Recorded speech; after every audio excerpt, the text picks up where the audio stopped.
Fala galera, eu sou Larissa Rezende, sejam muito bem-vindos à Dimensão Cultural, o lugar no universo onde filmes, séries, livros e games se encontram. E hoje nós vamos continuar falando sobre House of the Dragon, que está entregando absolutamente tudo para o público. O terceiro episódio da série sobre Targaryen já começou entregando ao público fogo e sangue. A gente já começa o episódio com cenas de guerra, mas calma que ainda não é a Dança dos Dragões. A Dança dos Dragões ainda está tomando forma. Na verdade, a cena inicial vai mostrar o conflito entre Daemon Targaryen e Corlys Velaryon contra o Engorda Caranguejo. Afinal de contas, no episódio passado, a gente viu que Daemon e Corlys vão se unir justamente para enfrentar esse inimigo estrangeiro. E logo nessa cena inicial de luta, nós já vemos Daemon Targaryen montado em seu dragão Caraxes. E eles dão simplesmente um show, É um dos dragões mais temidos nessa época em que a série se passa. Então a gente já fica assim, empolvorosa, O episódio já começa nos dando esse choque, tipo, caraca, já foi uma cena de luta, enfim. Mas assim, é o que a gente espera, gente. O nome da série é A Casa do Dragão. A gente quer ver o que? A gente quer ver dragões lutando. Mas logo depois dessa cena, nós voltamos ao Westeros para ver o que está acontecendo nos Sete Reinos. E descobrimos que teve mais uma passagem de tempo na série. Dessa vez, uma passagem de 2 anos entre o segundo e o terceiro episódio. Obviamente, o foco principal da série é justamente mostrar a Dança dos Dragões. Só que para mostrar esse conflito, eles precisam mostrar como começou e por quê. Então, a gente tem que começar um pouquinho lá atrás. Então, vai ser normal a série ter muitas passagens de tempo, na verdade, mas eu acho que eles estão fazendo isso de uma forma bem natural, uma forma bem tranquila, sabe? Não é algo cansativo ou algo que o público pode se perder. Eu acho que essa passagem do tempo, assim, tá bem de boa. E após essa passagem de tempo, nós vemos que agora o rei Viserys, que continua um inútil total, ele teve um filho com Alicent Hightower. E é justamente o Aemon Targaryen, que viria a ser o Aemon II futuramente. E assim, a gente vê que o episódio se passa justamente no aniversário de 2 anos da criança. E é só um bebê, só tem 2 aninhos, é até bonitinho, mas será que é normal a gente ter tanta raiva de um personagem que ainda mal viveu, nem cresceu ainda? Porque a gente já tá com raiva. Vamos ser sinceros que a maioria do público já escolheu um lado nessa guerra, e o lado é a da Rhaenyra. E a gente sabe que o Aemon vai confrontar a Rhaenyra justamente por conta do trono. Então, assim, já estamos sentindo uma certa aversão ao personagem, mesmo ele sendo ainda um neném. E a coisa vai piorar, porque a Alicent está grávida de novo. Na verdade, está com um barrigão enorme. E a gente sabe que o filho que vai nascer vai ser até pior do que o Aemon Targaryen, Então, a situação não tá fácil ali. Só que nesse momento de comemoração do aniversário do Aemon, a gente vê umas coisas muito interessantes relacionadas justamente à realeza dos Sete Reinos. Primeiro que para comemorar o aniversário dele, a realeza vai fazer o quê? Vai para a mata do rei caçar. E assim, é a coisa mais fácil do mundo caçar, Porque os nobres mandam batedores encontrar o animal, cercar o animal, prender o animal, e aí quando o animal tá preso, o rei vai lá e mata. E ainda indicam pro rei qual é o ponto do animal que tem que ser atingido. É tipo, muito fácil caçar assim, Pelo amor de Deus.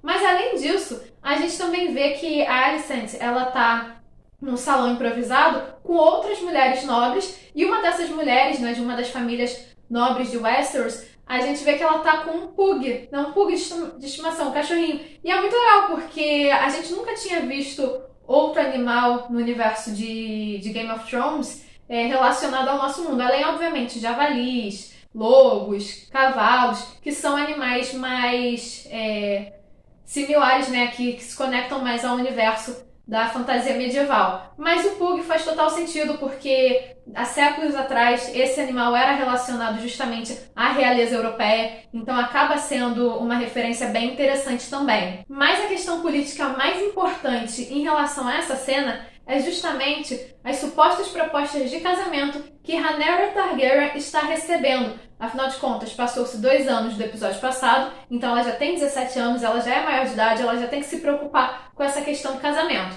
Então, muitos nobres de Westeros vão tentar cortejá-la e também cortejar o Viserys, pois, obviamente, eles precisam da permissão do rei para se casar com a princesa. Então, nós teremos um Lannister, que também é extremamente inútil, é tão inútil quanto o Viserys. Eu acho que o Viserys deu uma aprovada aí, nesse cortejo, porque ele se identificou aí com o personagem, mas é um Lannister extremamente ambicioso e metido, E, obviamente, a Rhaenyra não vai gostar, mas é muito legal a gente ter a presença aí de famílias conhecidas, de personagens relacionados às principais famílias de Game of Thrones, né?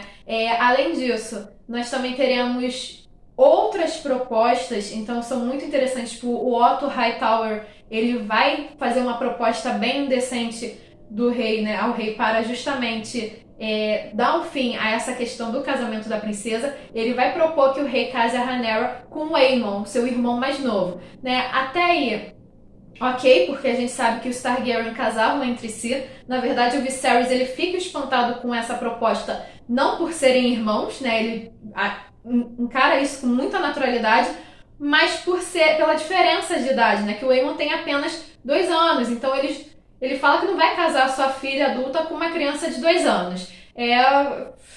Foi sensato em partes, continua sendo meio inútil e continua sendo manipulável, né? E a gente vê com essa proposta, na verdade, o quanto o Otto Hightower ele é ambicioso e ele vai fazer de tudo para chegar ao poder, para ter a influência que ele tanto quer no reino, né? Ele vai tentar tirar todo mundo do seu caminho ou fazer as propostas mais esdrúxulas possíveis. E quando o Viserys já estiver meio alto por conta do vinho, que é uma cena até bem patética, um dos conselheiros do rei vai tentar sugerir um outro casamento para Rhaenyra e o casamento com Leonor Velarys, né? Ou seja, o filho mais velho do Corlys Velarys. E assim, é a única pessoa sensata politicamente falando, porque é um casamento que faz sentido, são 2 famílias antigas, são 2 famílias que vieram de Valíria, então uma aliança entre elas, um casamento faria total sentido, e isso também apaziguaria as coisas, já que o Corlys Velarys ele tá realmente bem bolado com o Viserys por ter recusado se casar com a filha mais nova dele. Só que em relação a essa questão do casamento, nós temos que é o que interessa. Rhaenyra, ela não tá querendo saber de casar, não quer nenhum marido para si, e obviamente revoltada por conta dessa situação, dessa pressão,